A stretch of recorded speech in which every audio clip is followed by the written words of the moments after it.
సూర్యాపేట జిల్లా కేంద్రంలోని ప్రసిద్ధ శ్రీ వెంకటేశ్వర స్వామి దేవస్థానంలో ధనుర్మాస ఉత్సవాలు వైభవంగా కొనసాగుతున్నాయి.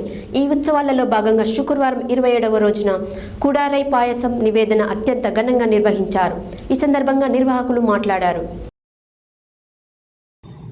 సూర్యాపేట జిల్లా కేంద్రంలోని ప్రసిద్ధ శ్రీ వెంకటేశ్వర స్వామి దేవస్థానంలో ధనుర్మాస ఉత్సవాలు వైభవంగా కొనసాగుతున్నాయి. ఈ ఉత్సవాలలో భాగంగా శుక్రవారం 27వ రోజు కుడారై పాయస నివేదన అత్యంత ఘనంగా నిర్వహించారు. ప్రతి సంవత్సరం ఈ పాయసం కోసం పట్టణంలోని ప్రజలు ఎంతో ఆశగా ఎదురు చూస్తూ ఉంటారు. స్వామివారి నివేదన కోసం ఆలయ అర్చకులు కేవలం పాలతోటే ఈ పాయసం ప్రత్యేకంగా తయారు చేసి స్వామికి నివేదించి భక్తులకు వితరణ చేస్తారు. సుమారు 1200 గిన్నెలలో భక్తులకు ప్రసాదాన్ని అందజేసినట్లు ఆలయ ప్రధాన అర్చకులు నల్లాన్ చక్రవర్తుల వేణుగోపాలాచార్యులు తెలిపారు.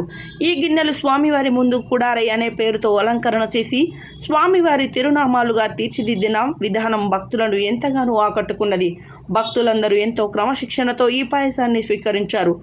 ఈ సందర్భంగా వేణుగోపాలాచార్యులు ధనుర్మాస విశిష్టతను, కుడారై పాయస వైభవాన్ని భక్తులకు తెలియపరిచారు. స్వామివారిని, అమ్మవారిని ప్రత్యేక పట్టు వస్త్రాలతో అలంకరించి విశేష పూజలు నిర్వహించారు. ఈ కార్యక్రమంలో ఆలయ కార్యనిర్వహణ అధికారి వై శ్రీనివాసరెడ్డి, వికాస తరంగిణి భక్తులు టిఎస్వి సత్యనారాయణ, బజ్జూరి కృష్ణయ్య, గజ్జల రవీందర్, మాధవరావు, మంజుల, సుభాషిణి, అరుణ, సుమాల, ఊర గాయత్రి, ఇరిగి కోటేశ్వరి, పట్టణ ప్రజలు అధిక సంఖ్యలో పాల్గొన్నారు.